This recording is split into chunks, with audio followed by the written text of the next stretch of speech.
السلام علیکم and welcome back to investing for beginners episode 5۔ اس ایپیسوڈ میں ہم کچھ common mistakes of investment discuss کریں گے جو ہر نئے انویسٹر کو پتہ ہونی چاہیے۔ تو چلیے شروع کرتے ہیں۔ پہلی غلطی لیک آف ریسرچ ہے۔ لوگ سرمایہ کاری کی دنیا میں آتے ہیں اور بنا ریسرچ کیے انویسٹ کرنا شروع کر دیتے ہیں، لیکن یہ بہت ضروری ہے کہ آپ جن ایسٹس یا جن کمپنیز میں انویسٹ کر رہے ہیں ان کو آپ پوری طرح سمجھ لیں۔ ٹپس یا افواہوں پہ بھروسہ نہ کریں، بلکہ اپنی محنت کر کے جن کمپنیز میں آپ کو انویسٹ کرنا ہے ان کی پرفارمنس، مالی حالت اور فیوچر پراسپیکٹس کو کیئرفلی اسیس کریں، پھر انویسٹمنٹ کریں۔ دوسری غلطی ایموشنل انویسٹمنٹ ہوتی ہے۔ جذباتی طور پہ انویسٹمنٹ کرنا آپ کے لیے نقصان دہ ہو سکتا ہے۔ لوگ ڈر کے مارکیٹ کے اوپر ہوتے وقت خرید لیتے ہیں اور گرتے ہوئے وقت بیچ دیتے ہیں۔ اس لیے یاد رکھیں، انویسٹمنٹ میں کامیاب ہونے کے لیے آپ کو ڈسپلن اور صبر کی ضرورت ہوتی ہے، تو جذباتی فیصلوں پر عمل نہ کریں۔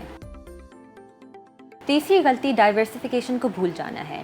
ڈائیورسفیکیشن آپ کو ان نیسیسری رسک سے محفوظ رکھ سکتی ہے۔ ڈائیورسفیکیشن کا یہ مطلب ہے کہ آپ الگ الگ سیکٹرز، مارکیٹس اور ممالک میں اپنے انویسٹمنٹ اسپریڈ کریں۔ یہ آپ کی رسک کو کم رکھتی ہے، کیونکہ اگر کسی خاص سیکٹر یا مارکیٹ کی ڈاؤن ٹرن ہو تو آپ کا ڈائیورسفائڈ پورٹ فولیو آپ کو محفوظ رکھ سکتا ہے۔ چوتھی غلطی ہائی ریٹرنز کا پیچھا کرنا ہے۔ لوگ سرمایہ کاری کی دنیا میں آتے ہیں اور ہائی ریٹرنز کے پیچھے بھاگتے ہیں، لیکن یاد رکھیں کہ زیادہ ریٹرنز والی سرمایہ کاری زیادہ والیٹائل بھی ہو سکتی ہے، تو اس لیے آپ کو اپنی رسک ٹالرنس کے مطابق انویسٹ کرنا چاہیے، اور یاد رکھیں کہ انویسٹنگ میں slow and steady wins the race. آخری غلطی مارکیٹ ٹائمنگ کے حساب سے انویسٹ کرنا ہے۔ مارکیٹ ٹائمنگ ایک مشکل اور رسکی اسٹریٹجی ہوتی ہے، کیونکہ مارکیٹ کے شارٹ ٹرم موومنٹس پروڈکٹ کرنا آپ کے لیے مسڈ اپرچونیٹیز اور رسکس بھی لا سکتے ہیں۔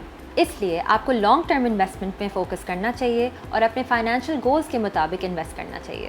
یہ تھی ہماری 5 common mistakes of investing. Stay tuned for more episodes of investing for beginners. Thank you. اللہ حافظ۔